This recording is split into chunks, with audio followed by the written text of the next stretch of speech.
अछूत कौन और कैसे पुस्तक को डॉक्टर भीमराव आम्बेडकर ने 6 खंड और 16 परिच्छेद में लिखा है, जिसे हमने वीडियो के जरिए कुल 12 भाग में दिखाने की कोशिश किए हैं। आशा करते हैं कि आप सभी को अच्छा लगा होगा। अगर वीडियो में कुछ गलती हुई है तो हमें सुझाव जरूर दे। आज हम लोग अछूत कौन और कैसे का छठा खंड का 16 परिच्छेद छितरे हुए आदमी अछूत कब बने को देखेंगे। तो वीडियो का लास्ट भाग 12 को शुरू करते हैं। छितरे हुए आदमी अछूत कब बने। अभी तक जितना विचार विमर्श हुआ है उससे यह बात सिद्ध हो गई कि एक समय था जब भारत के प्रत्येक गांव के 2 हिस्से होते थे, एक बसे हुए लोगों का, दूसरा छितरे हुए लोगों का। यद्यपि दोनों दूर दूर रहते थे, बसे हुए लोग गांव के अंदर और छितरे हुए गांव के बाहर, तो भी दोनों के परस्पर के सामाजिक व्यवहार में किसी प्रकार की बाधा न थी। जब गौ को पवित्रता का दर्जा मिल गया और गोमांस भक्षण निषिद्ध ठहराया गया, उस समय समाज 2 हिस्सों में बंट गया। बसी हुई जातियां छूत जातियां बन गई और छितरी जातियां अछूत। छितरे हुए आदमी अछूत कब समझे जाने लगे, यह अंतिम विचारणीय प्रश्न है। अछूतपन की उत्पत्ति की निश्चित तिथि का निर्णय करने में जो कठिनाइयां हैं, जो प्रकट ही हैं। अछूतपन सामाजिक मनोविज्ञान का एक पहलू है। एक दल की दूसरे दल के विरुद्ध एक प्रकार की सामाजिक घृणा है। यह सामाजिक मनोविज्ञान का ही एक विकृत वृद्धिगत रूप है, जिसे अपना आकार प्रकार बनाने में कुछ समय लगा ही होगा।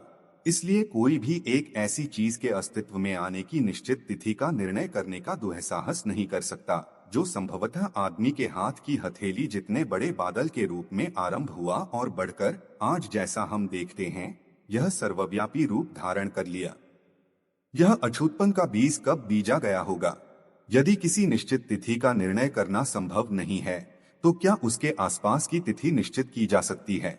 एक निश्चित तिथि संभव नहीं है, किंतु लगभग निश्चित तिथि बताई जा सकती है। इसके लिए पहली बात यह करनी होगी कि हम ऊपर की ओर की उस सीमा का निर्णय करें जब अछूतपन नहीं था, और तत्पश्चात नीचे की ओर की सीमा का जब अछूतपन का प्रारंभ हो गया था। ऊपरी सीमा निश्चित करने के संबंध में जो पहली बात ध्यान देने की है, वह यह है कि जो अंत्यज कहलाते हैं उनका उल्लेख वेद में आता है, लेकिन वे इतना ही नहीं कि अछूत नहीं समझे जाते थे, किंतु वे तो अपवित्र भी नहीं माने जाते थे। इस परिणाम के समर्थन में श्री काणे का यह कथन उद्धृत किया जा सकता है। प्रारंभिक वैदिक वाङ्मय में कई ऐसे नाम श्राते हैं जिन्हें स्मृतिकारों ने अंत्यज कहा है। चमन ऋग्वेद 8:8-38 में आया है। चांडाल और पौलकस वाजस्नेयी संहिता में आते हैं। वेद और बप्ता नाई ऋग्वेद में भी विदलकार अथवा विदलकर स्मृतियों के बुरुद के प्रतिनिधि वाजस्नेय संहिता तथा तैत्तिरीय ब्राह्मण में आते हैं। वासपल पुली धोबिन स्मृतियों के रजकों की प्रतिनिधि वाजस्नेय संहिता में। किंतु इन अनुच्छेदों में इस बात की और कहीं इशारा भी नहीं कि यदि ये लोग जातियां भी बन गए थे तो ये लोग अछूत थे। इस प्रकार वैदिक समय में कहीं कोई अछूतपन नहीं था। जहाँ तक धर्मसूत्रों के समय की बात है, हम देख चुके हैं कि उस समय पवित्रता थी किंतु अछूतपन नहीं था। क्या मनु के समय में अछूतपन था? इस प्रश्न का यूं ही ताबड़तोड़ उत्तर नहीं दिया जा सकता। मनुस्मृति का एक श्लोक है जिसमें मनु का कथन है कि केवल 4 वर्ण हैं, 5वां है ही नहीं। यह श्लोक एक पहेली का रूप लिए हुए है। यह कह सकना कि इसका ठीक तात्पर्य क्या है आसान। 1 धर्मशास्त्र द्वितीय खंड प्रथम भाग पृ 0165। 2 मनुस्मृति 10:4। नहीं, स्पष्ट ही है कि जिस समय उसने यह लिखा उस समय कोई विवाद चल रहा होगा। मनु ने यहाँ उसी को शांत करने का प्रयत्न किया है। यह स्पष्ट ही प्रतीत होता है कि यह विवाद चातुर्वर्ण को लेकर किसी जाति के संबंध रहा होगा। यह भी उतना ही स्पष्ट है कि विवाद का केंद्र बिंदु क्या रहा होगा। संक्षेप में कहना हो तो विवाद का विषय यही था कि जाति विधेय को चातुर्वर्ण के भीतर स्वीकार किया जाए अथवा वह चातुर्वर्ण के बाहर 5वीं जाति मानी जाए। यह सब एकदम स्पष्ट है। जो बात स्पष्ट नहीं है वह यह कि यह विवाद किस जाति के संबंध में है। यह इसीलिए कि जिस जाति के संबंध में यह विवाद है, मनु ने उसका विशेष रूप से उल्लेख नहीं किया। यह लोग इसलिए भी पहेली का रूप लिए हुए है कि मनु का निर्णय भी स्पष्ट है। मनु का निर्णय है कि कोई 5वां वर्ण नहीं। एक सामान्य कथन के तौर पर इसका एक अर्थ है जो हर किसी की समझ में ता है, लेकिन जब इस निर्णय को उस जाति विशेष पर लागू किया जाए जिसका दर्जा विवादग्रस्त विषय था, तो इसका क्या अर्थ होता है। प्रकट ही है कि इसके 2 अर्थ होते हैं। इसका यह भी अर्थ हो सकता है कि क्योंकि कोई पांचवा वर्ण नहीं है, इसलिए वह जाति विशेष इन्हीं चारों वर्णों में से किसी एक के अंतर्गत स्वीकार की जानी चाहिए। किंतु इसका यह भी अर्थ हो सकता है कि क्योंकि वर्ण चार ही होते हैं, पांचवा हो नहीं सकता, इसलिए उस जाति विशेष को एकदम चातुवर्ण के बाहर माना जाए। सनातनी हिंदू का परंपरागत मत है कि उस मनुस्मृति के इस उद्धरण का अछूतों से संबंध है। यह अद्भुतों का ही दर्जा था जो विवाद का विषय था, और अछूतों के दर्जे के संबंध में ही मनु का यह निर्णय है। यह अर्थ इतना अधिक बद्धमूल हो गया है कि इससे हिंदुओं के दो भेद ही माने जाने लगे हैं, स्वर्ण हिंदू तथा अवर्ण हिंदू अर्थात अछूत। प्रश्न है कि क्या यह मत ठीक है? मनु के इस श्लोक का तात्पर्य किससे है? क्या इसका तात्पर्य अछूतों से है? संभव है कि इस विषय की चर्चा विवादग्रस्त प्रश्न से दूर की चीज मालूम हो, लेकिन ऐसी बात नहीं है, क्योंकि यदि इस श्लोक का संबंध अछूतों से ही हो तो इससे यह सिद्ध हो सकता है कि मनु के समय में अछूतपन था। यह एक ऐसा परिणाम है जिसका विचारणीय विषय से सीधा संबंध है, इसलिए इस विषय को लेकर विवेचन करना ही होगा। मेरा निश्चित मत है कि उक्त अर्थ गलत है। मेरी मान्यता है कि इस श्लोक का अछूतों से कुछ भी संबंध नहीं। मनु ने यह कहीं नहीं कहा है कि वह कौन सी जाति थी जिसका दर्जा विवाद का विषय था और जिसके विषय में मनु ने अपना निर्णय दिया। क्या यह अछूतों की जाति थी अथवा यह कोई दूसरी जाति थी? अपने मत के समर्थन में कि इस श्लोक का अछूत से किसी प्रकार से कुछ भी संबंध नहीं है, मैं दो बातों पर निर्भर करता हूँ। पहली बात तो यही है कि मनु के समय में अछूतपन नहीं था, उस समय केवल अपवित्रता थी। चांडाल के प्रति मनु का भाव एकमात्र घृणा का है, वह चांडाल भी केवल अपवित्र ही था। ऐसा होने पर इस श्लोक का किसी तरह भी अछूतपन से कोई संबंध नहीं हो सकता। दूसरी बात यह है कि हमारे पास इस बात के समर्थन में प्रमाण हैं कि इस श्लोक का संबंध अछूतों से नहीं, दासों से है। इस मत का आधार नारद स्मृति के उस श्लोक की भाषा है, जिसका उद्धरण इसी पुस्तक के 7वें परिच्छेद में, जहां अछूतपन का आधार में पेशा की चर्चा की गई है, दिया गया है। यह बात ध्यान देने की है कि नारद स्मृति दासों को पांचवा वर्ण मानकर उनका उल्लेख करती है। यदि नारद स्मृति में पांचवें वर्ण का अर्थ दास हो सकता है, तो कोई कारण नहीं कि मनु स्मृति में पांचवें वर्ग का अर्थ दास न हो। यदि यह तर्क ठीक है तो इससे इस कथन की जड़ ही कट जाती है कि मनु के समय में अछूतपन था और मनु अछूत को वर्ण व्यवस्था के अंतर्गत लेने को तैयार न था। इन कारणों से मनुस्मृति के इस श्लोक का संबंध अछूतपन से नहीं है, और इसलिए यह मानने का कोई कारण नहीं है कि मनु के समय में अछूतपन था। इस प्रकार हम निश्चयात्मक रूप से अछूतपन की उत्पत्ति की तिथि की ऊपरी सीमा का निर्णय कर सकते हैं। हम निश्चित रूप से कह सकते हैं कि मनुस्मृति ने अछूतपन का आदेश नहीं दिया, तो भी एक महत्वपूर्ण प्रश्न बाकी रह जाता है, मनुस्मृति का समय क्या है? इस प्रश्न के उत्तर के बिना एक सामान्य आदमी के लिए किसी विशेष काल में अछूतपन के होने न होने के बारे में कुछ भी कह सकना कठिन है। मनुस्मृति के काल के बारे में पंडितों में मतैक्य नहीं। कुछ इसे अत्यंत प्राचीन मानते हैं और कुछ अत्यंत अर्वाचीन। सभी बातों का विचार करके बुहलर ने मनुस्मृति का एक समय निश्चित किया है जो सत्य प्रतीत होता है। श्री बृहत्तर के मत से जैसी मनुस्मृति हमें आज मिलती है, ईसा की दूसरी शताब्दी में अस्तित्व में आई। केवल ब्रूहलर ने ही मनुस्मृति के लिए इतना समीप का समय निश्चित नहीं किया। श्री दफ्तरी भी इस परिणाम पर पहुंचे हैं। उनका मत है कि मनुस्मृति 185 ईस्वी पूर्व के बाद अस्तित्व में आई, इससे पहले नहीं। श्री शून्य दफ्तरी का तर्क है कि मौर्य वंश के नरेश बौद्ध महाराज बृहद्रथ की हत्या से, जो कि उसके ब्राह्मण सेनापति पुष्यमित्र ने की थी, इसका सीधा संबंध है। क्योंकि यह दुर्घटना 185 ईस्वी पूर्व में हुई, इसलिए मनुस्मृति 185 ईस्वी पूर्व के बाद लिखी गई होगी। इस प्रकार के परिणाम का समर्थन करने के लिए पुष्यमित्र द्वारा बृहद्रथ मौर्य की हत्या और मनुस्मृति के लिखे जाने में जो संबंध रहा है, उसे जोरदार अकादय प्रमाणों से सिद्ध करने की आवश्यकता है। दुर्भाग्य से श्री दफ्तरी ने ऐसा नहीं किया, इसलिए उनका परिणाम निराधार प्रतीत होता है। इस प्रकार के संबंध की स्थापना अनिवार्य है। सौभाग्य से इस संबंध में गवाही की कभी नहीं। दुर्भाग्य से पुष्यमित्र द्वारा बृहद्रथ मौर्य की हत्या की ओर किसी का ध्यान नहीं गया, अथवा जितना चाहिए उतना ध्यान आकर्षित नहीं हुआ। इतिहासज्ञों ने इसे दो व्यक्तियों के व्यक्तिगत झगड़े का सा रूप देकर एक सामान्य सी घटना मान लिया है। इसके परिणामों की ओर ध्यान दें तो यह युगांतरकारी घटना थी। इस घटना का महत्व इस बात से नहीं मापा जा सकता कि यह दो राजवंशों का परिवर्तन था, मौर्यों द्वारा शुंगों का स्थान ग्रहण। यह फ्रांस की राज्य क्रांति से भी यदि बड़ी नहीं तो उतनी ही बड़ी राजनीतिक क्रांति थी। यह एक क्रांति थी, लाल क्रांति। इसका उद्देश्य था बौद्ध राजाओं का तख्ता उलट देना। इसके सूत्र संचालक थे ब्राह्मणा। पुष्यमित्र द्वारा बृहद्रथ की हत्या इसी एक बात की द्योतक है। विजी ब्राह्मणवाद को अनेक चीजों की आवश्यकता थी। स्वाभाविक तौर पर इसके लिए यह आवश्यक था कि यह चातुर्वर्ण के देश का कानून बना दे। बौद्ध इसे अस्वीकार करते ही थे। इसे इस बात की भी आवश्यकता थी कि जिस पशु बलि को बौद्धों ने रोक दिया था उसे कानून का रूप दे दिया जाए। लेकिन इसे इसके अतिरिक्त और भी कुछ चाहिए था। बौद्ध नरेशों के विरुद्ध यह क्रांति लाकर ब्राह्मणवाद ने देश के ऐसे दो अचलित नियमों का उल्लंघन कर दिया जिनको सभी लोग पवित्र और अल्लंघनीय मानते थे। पहला नियम तो यह था कि ब्राह्मण के लिए शस्त्र का स्पर्श भी पाप था। दूसरे नियम के अनुसार राजा का शरीर पवित्र था और उसकी हत्या पाप। विजी ब्राह्मणवाद को अपने पापों का समर्थन करने के लिए एक पवित्र ग्रंथ की आवश्यकता थी जो सभी के लिए प्रमाण स्वरूप हो। मनुस्मृति की एक ध्यान आकर्षित करने वाली विशेषता यह है कि यह न केवल चातुर्वर्ण को देश का कानून बनाती है, न केवल पशु बलि को कानून की दृष्टि से उचित ठहराती है, किंतु यह भी बताती है कि ब्राह्मण को कब हाथ में शस्त्र लेना चाहिए और कब वह राजा की हत्या करके भी अधम नहीं करता। इस मामले में मनुस्मृति ने वह काम किया है जो पहले की किसी स्मृति ने नहीं किया। यह एकदम नया रास्ता है। यह एकदम नवीन सिद्धांत है।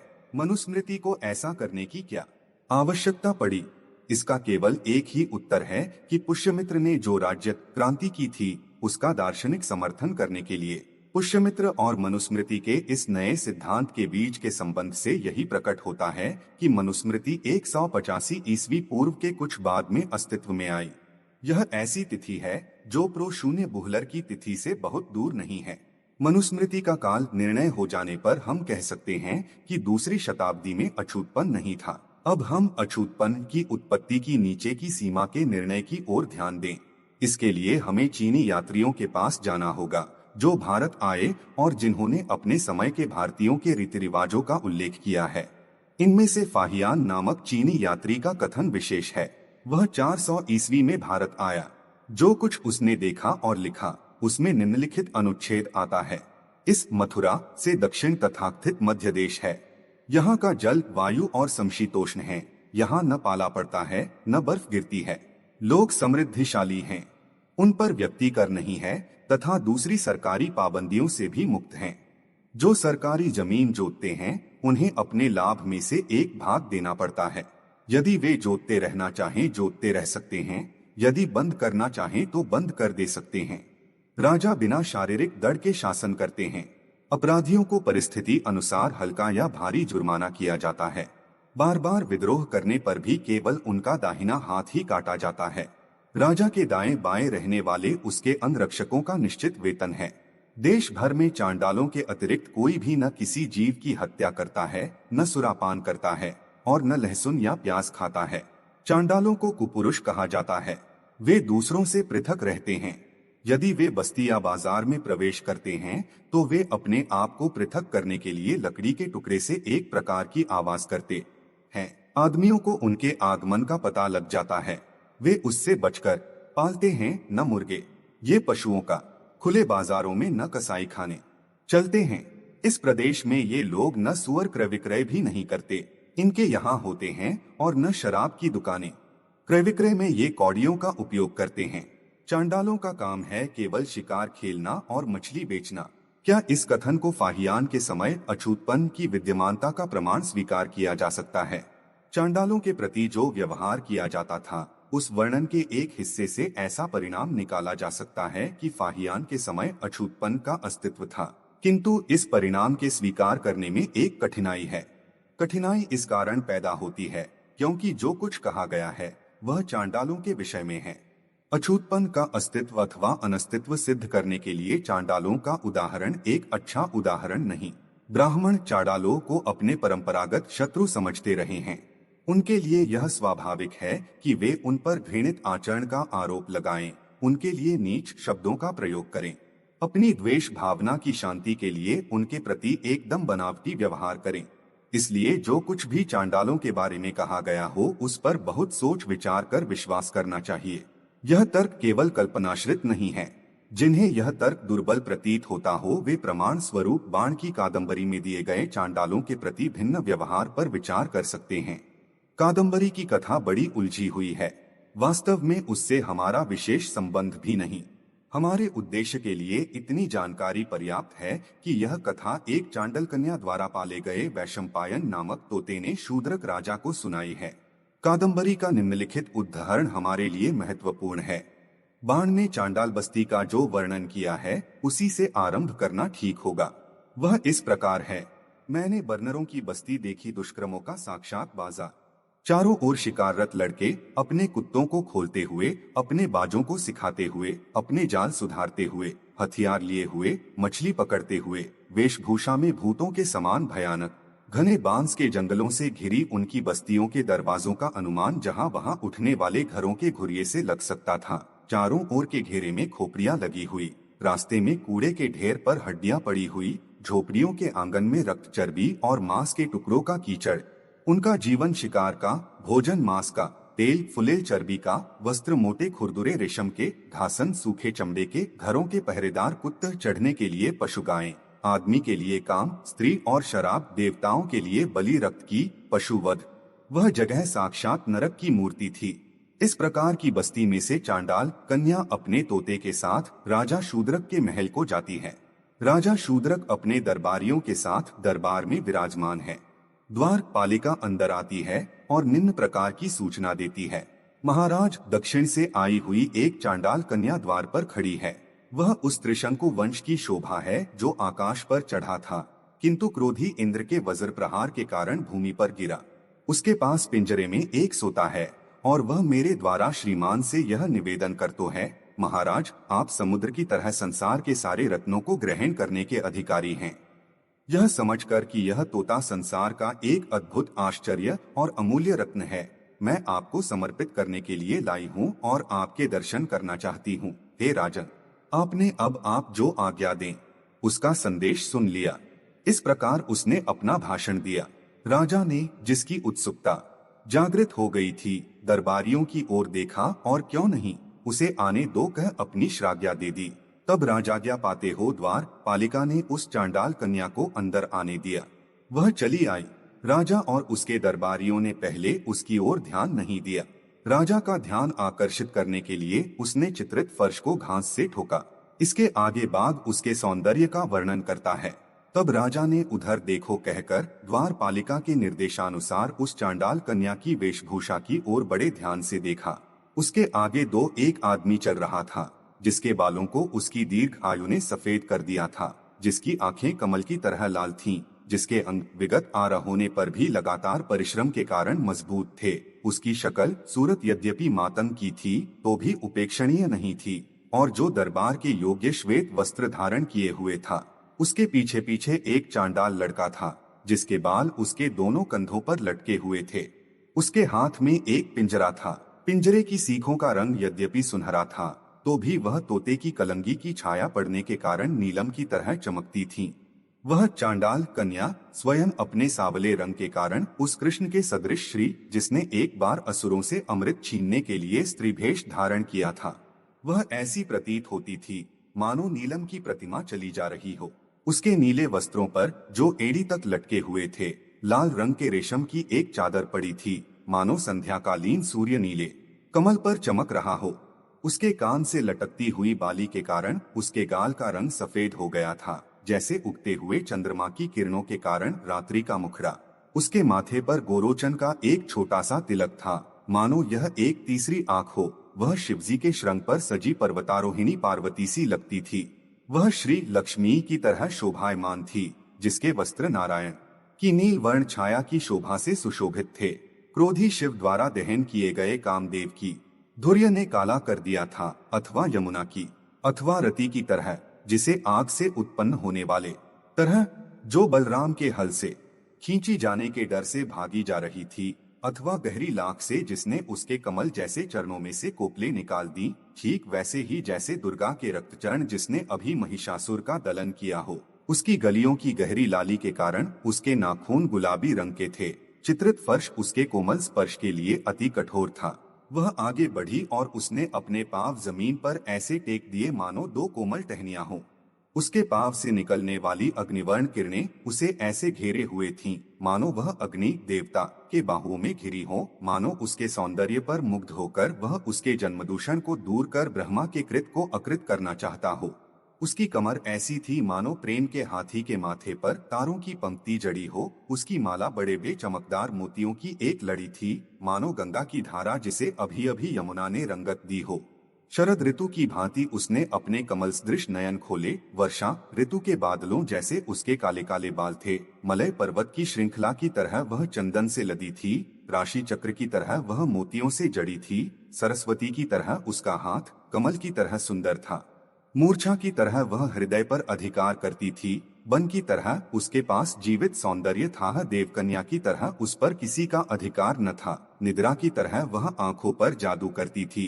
जिस प्रकार जंगल में एक कमल सरोवर हाथियों से उपद्रत रहता है, उसी प्रकार अपने मातंग जन्म के कारण कुछ भाहीन थी। देवता की तरह उसका स्पर्श नहीं किया जा सकता था। यंत्र की तरह वह केवल आंखों को सुख देने वाली थी। बसंत के फूलों की तरह वह जाति पुष्प विहीन थी। कामदेव के धनुष की तरह उसकी पतली कमर हाथ से तानी जा सकती थी और उसके घुंघराले बाल अलकापुरी के यज्ञराज की लक्ष्मी के समान थे। उसका तारुण्य अभी खिला ही था। वह अत्यंत सुंदर थी। राजा को आश्चर्य हुआ। वह सोचने लगा, विधाता ने इस सौंदर्य को अस्थाने अनुचित स्थान पर उत्पन्न किया, क्योंकि यदि वह अपने चांडाल रूप का उपहास करने के लिए पैदा हुई है कि सारे संसार के सौंदर्य रूपी धन का उसके द्वारा उपहास होता है, तो वह एक ऐसी जाति में क्यों पैदा हुई कि कोई उसका उपयोग ही न कर सके। निःसंदेह प्रजापति ने केवल अपनी कल्पना से ही इसकी रचना की है। उसे डर रहा कि मातंग जाति के स्पर्श से कहीं उसे दंड न भोगना पड़े, अन्यथा यह अकूत सौंदर्य जो हाथ से बनाए अंगों में था ही नहीं सकता, कहाँ से आया। और यद्यपि इसका रूप सुंदर है, तो भी अपने जन्म की नीचता के कारण वह मर्त्यलोक की लक्ष्मी की तरह देवताओं की निरंतर निंदा का कारण है, तथा अपने सौंदर्य के ही कारण इस प्रकार की विचित्र रचना करने वाले ब्रह्मा के मन में भय का संचार करती है। जिस समय राजा इस प्रकार सोच रहा था, वह कन्या बड़े विश्वास के साथ, जो उसकी आयु से परे की चीज थी, राजा के सामने झुकी। वह कानों तक फूलों से लदी हुई थी। जिस समय वह प्रणाम करके चित्रित फर्श पर आगे बढ़ी, तो उसके सेवक ने वह तोता लिया जो अभी पिंजरे में घुसा था, और 2-4 कदम आगे बढ़कर उसे राजा को दिखाते हुए कहा, श्रीमान, इस तोते का नाम वैशंपायन है। यह सब शास्त्रों का अर्थ जानता है। यह राजनीति के व्यवहार में कुशल है। यह कथा, इतिहास और पुराण का परिणत है। यह संगीत के लयताल से सुपरिचित है। यह सुंदर अद्वितीय आधुनिक प्रेम कथाओं, नाटकों और कविताओं की रचना करता है तथा हमें सुनाता है। यह वाक्पटु है और वीणा, बांसुरी तथा मृदंग वादन में अद्वितीय है। यह नृत्यकला का पंडित है और चित्रकला में भी चतुर है। यह क्रीड़ा में भी बहादुर है और प्रेम कलह में क्रोधित तरुणी को शांत करने के उपाय खोज निकालने में भी पंडित है। यह हाथियों, घोड़ों, आदमियों तथा स्त्रियों के लक्षण का ज्ञाता है। यह सारी पृथ्वी का रत्न है।